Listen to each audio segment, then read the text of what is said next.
다윗의 실패와 회복 시편 51편 눈물 너머의 은혜. 1. 어느 날 한 왕이 있었습니다. 그는 하나님의 마음에 합한 자라 불리던 사람이었습니다.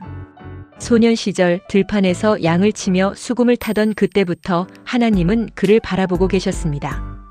거대한 골리앗 앞에 맨손으로 나섰던 그날 하나님은 그와 함께 하셨습니다. 사울 왕의 질투와 사륙 속에서 도망자로 살아야 했던 긴 세월 동안 그는 하나님만을 의지하며 살아왔습니다. 마침내 왕이 되었고 이스라엘을 하나로 통일했으며 법궤를 예루살렘으로 모셔오며 춤추며 기뻐하던 그가 바로 다윗이었습니다. 그런데 그가 어느 날 실패했습니다. 성경은 그 장면을 아주 담담하게 기록하고 있습니다. 저녁 때에 다윗이 그의 침상에서 일어나 왕궁 옥상에서 거닐다가 그곳에서 목욕하고 있는 한 여자를 보았는데 그 여자는 심히 아름다웠다. 사무엘하 112. 그 한순간이었습니다. 수많은 전쟁에서 승리하고 수많은 시험을 이겨내고 수많은 유혹을 물리친 그가 그저 한순간의 시선을 거두지 못했습니다. 아니, 정확히 말하면 그 시선을 거두기를 원하지 않았습니다. 그는 이미 한 여자의 남편이 누군지 알고 있었습니다. 우리야. 그를 따르는 충성스러운 용사였습니다. 그러나 다윗은 멈추지 못했습니다. 이것이 우리의 모습입니다.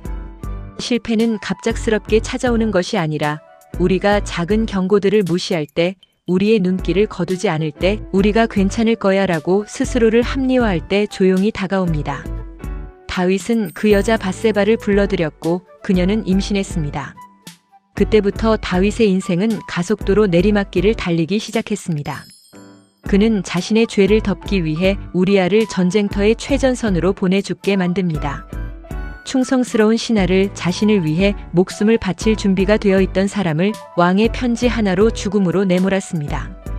그리고는 마치 아무 일 없는 듯 밧세바를 자신의 아내로 맞이했습니다. 성경은 이렇게 말합니다. 다윗이 한 일이 여호와 보시기에 악하였더라. 사무엘하 1127. 이 한 구절 속에는 하나님의 침묵이 담겨 있습니다. 하나님은 즉시 심판하지 않으셨습니다. 아마도 다윗이 스스로 회개하기를 기다리셨는지도 모릅니다. 그러나 다윗은 침묵했습니다. 그는 자신의 죄를 덮는 데 급급했고 밧세바를 아내로 맞이한 후에도 마치 모든 일이 끝난 양평범한 일상을 살아갔습니다. 그러나 하나님은 선지자 나단을 보내셨습니다. 나단은 다윗에게 한 가지 비유를 들려줍니다.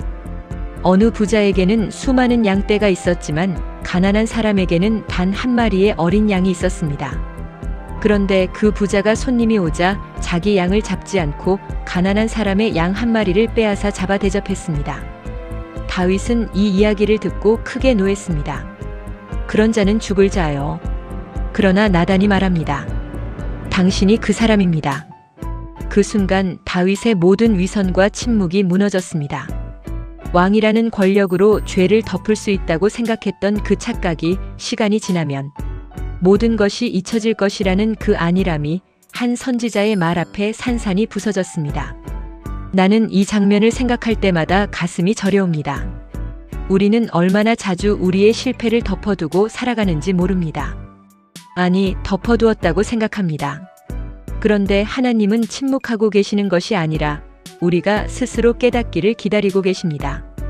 그리고 가장 적절한 순간에 우리의 가면을 벗기십니다. 3. 다윗이 회개하기 시작한 곳이 바로 시편 51편입니다. 전통적으로 이 시편은 나단의 책망 이후 다윗이 지은 것으로 알려져 있습니다. 그가 쏟아낸 이 고백은 인류 역사상 가장 깊고 아름다운 회개의 시로 남았습니다. 하나님이여, 주의 인자를 따라 내게 은혜를 베푸시며 주의 많은 자비를 따라 내 죄악을 지워주소서. 나의 죄악을 말갛게 씻기시며 나의 죄를 깨끗이 씻어주소서. 시편 51편 1절에서 2절. 다윗은 자신이 하나님께 설 자격이 없다는 것을 잘 알고 있었습니다. 그는 왕이었지만 이 자리에서 그는 아무것도 내세울 수 없었습니다. 그의 공로, 그의 업적, 그의 경건했던 과거, 그 모든 것이 한순간의 실패 앞에서 무너져 내렸습니다. 그가 의지할 수 있는 것은 오직 하나님의 인자와 많은 자비뿐이었습니다. 이 고백 속에서 다윗의 겸손을 봅니다. 그는 자신의 죄를 실수나 잘못으로 축소하지 않았습니다. 그는 그것을 죄악이라고 고백했습니다. 그는 자신의 죄가 단순한 도덕적 실패가 아니라 하나님을 향한 반역임을 인정했습니다. 그가 우리아를 죽이고 밧세바를 취한 행위는 궁극적으로는 하나님의 말씀을 거역한 것이었습니다. 내가 주께만 범죄하여 주의 목전에 악을 행하였사오니 주께서 말씀하실 때에 의로우시다 하심을 얻게 하시며 주께서 판단하실 때에 순전하시다 하심을 얻게 하소서. 시편 51편 4절. 이 구절은 참으로 놀랍습니다. 다윗은 자신의 죄를 하나님께만 범죄했다고 고백합니다. 물론 그가 밧세바와 우리아에게도 죄를 지었습니다. 그러나 그는 모든 죄의 근본이 하나님을 향한 불순종에 있음을 깨달았습니다. 그리고 그 앞에서 그는 더 이상 변명하지 않았습니다. 하나님께서 그를 판단하신다면 그 판단은 의롭고 순전하다는 것을 인정했습니다. 4. 시편 51편은 이렇게 이어집니다. 내가 죄악 중에서 출생하였으며 내 어머니가 죄 중에서 나를 잉태하였나이다. 시편 51편 5절. 이 말씀은 많은 논란을 불러일으킵니다. 다윗이 자신의 죄를 부모 탓으로 돌리는 것처럼 들리기 때문입니다. 그러나 이 고백 속에서 다윗의 극진한 통해를 읽습니다. 그는 자신의 죄가 단순히 한순간의 실수가 아니라 자신의 존재 깊숙이 자리한 본성에서 비롯된 것임을 고백하고 있는 것입니다. 우리는 종종 우리의 실패를 예외적 상황으로 치부하려고 합니다. 그때는 정말 힘들어서 상황이 나를 그렇게 만들었어. 누구라도 그랬을 거야. 그러나 다윗은 그렇게 하지 않았습니다. 그는 자신의 타락한 본성을 인정했습니다. 그 인정 속에 진정한 회개의 시작이 있습니다. 주께서 중심의 진실함을 원하시오니 내 속의 지혜를 알게 하소서. 시편 51편 6절. 다윗은 더 이상 외적인 형식에 의존하지 않았습니다.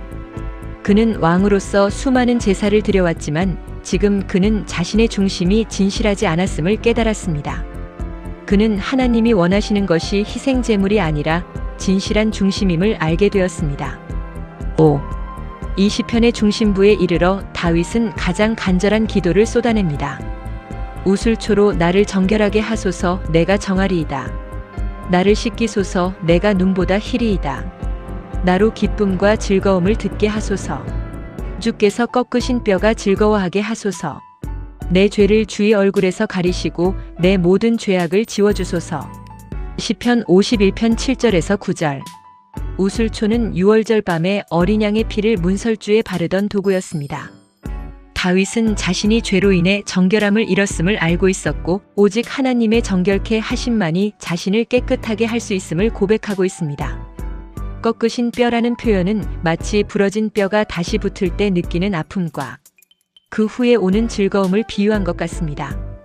그는 자신의 교만한 마음이 완전히 꺾여야 함을 알았습니다.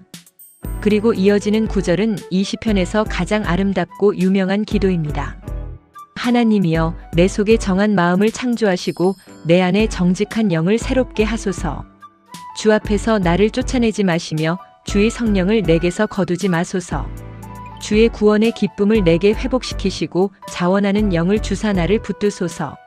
시편 51편 10절에서 12절. 정한 마음을 창조하소서.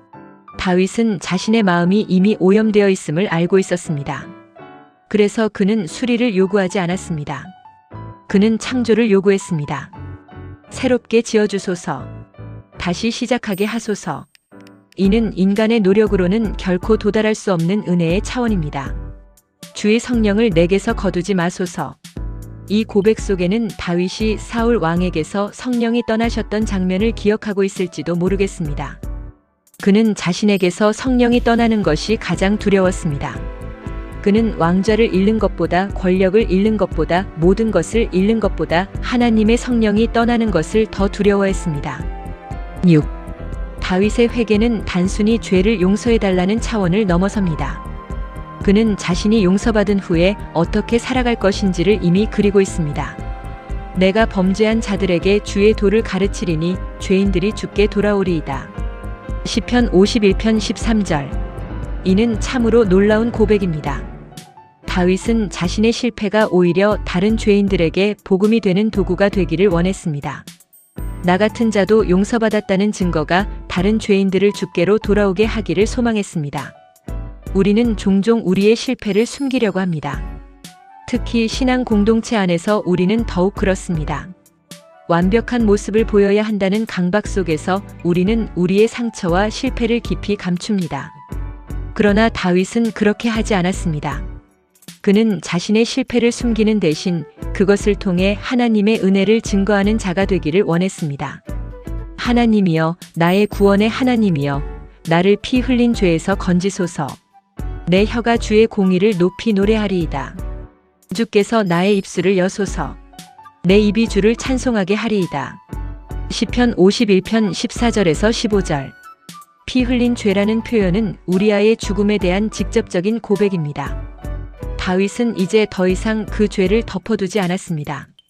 그는 그것을 하나님 앞에 그대로 드러냈습니다. 그리고 그 고백 속에서 입술이 열리기 시작했습니다. 죄를 덮어둘 때 닫혀있던 입술이 죄를 고백할 때 열렸습니다.